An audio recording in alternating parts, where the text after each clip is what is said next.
much of what I've learned about end-time revelation has been in the prayer closet. I haven't got to go into government strategic positions and things like that except in the Spirit. And so I'm actually quite excited that God is showing me some things that other men have got to be a part of by being strategically placed.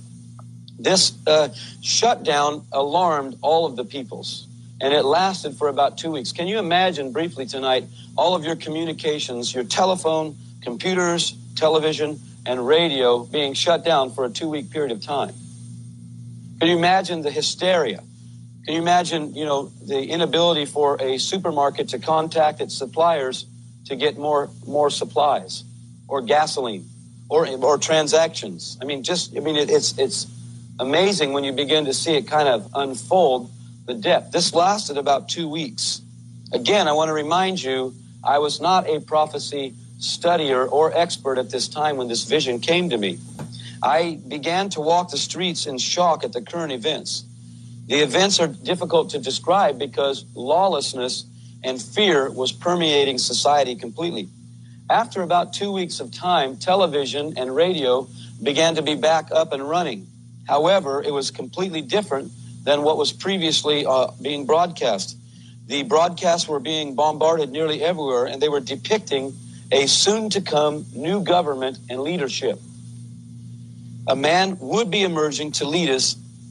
The man finally came on the scene, and he spoke with great eloquence. I wrote these things down exactly as I saw them. He spoke with great eloquence and charisma.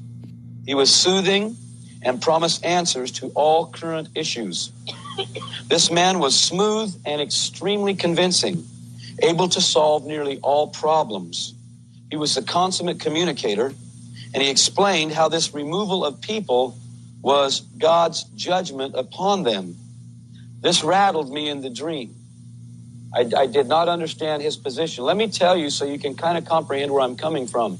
Not being a born-again Christian in the dream, when this man spoke, it began to convince me. It began to pull me in to the messages. I don't know if any of you have seen old films of Adolf Hitler speaking to the masses, but he had a demonic charisma about him that would literally pull the masses to him. That was nothing compared to what I saw. Nothing. He was able to rally a nation. This individual was rallying the globe. It was very, very frightening. Almost immediately, he began to communicate through large screen televisions that were strategically placed everywhere the general populace met. Think back for me for just a few moments. 1980, 1981. Large screens televisions? No. Few pizza parlors had those projector televisions, with the 3 different colors that would project an image, but large screen televisions weren't out, folks, and neither was 24-hour news. Everywhere the populace met, big screen televisions were pumping this message. I travel a lot, all over the place, and everywhere I go, where the populace meets now, they have televisions. Restaurants have them. I've been to some restaurants where you have a television right at your table, so you're keeping up with everything. Airports, everywhere you go, everywhere the populace meets, you're being bombarded with messages. This was the norm. Now, what was strange about this is that this man's speeches and directions for the whole world had to do with new times upon us as human beings, new directives for global peace, and the need to give up current citizenship for world citizenship. Now, I must tell you, I've been raised a red-blooded American. And when I heard this in the dream, I could not fathom it. I've always had a gun. I've always hunted and fished, and I've always put my hand over my heart at ball games when we sang the national anthem. I've always respected men in the military and women in the military. I love this country. And so to have this experience in this dream rattled me to the very core of my being. This man continually and constantly spoke of world order and the benefits of all men dwelling together in peace.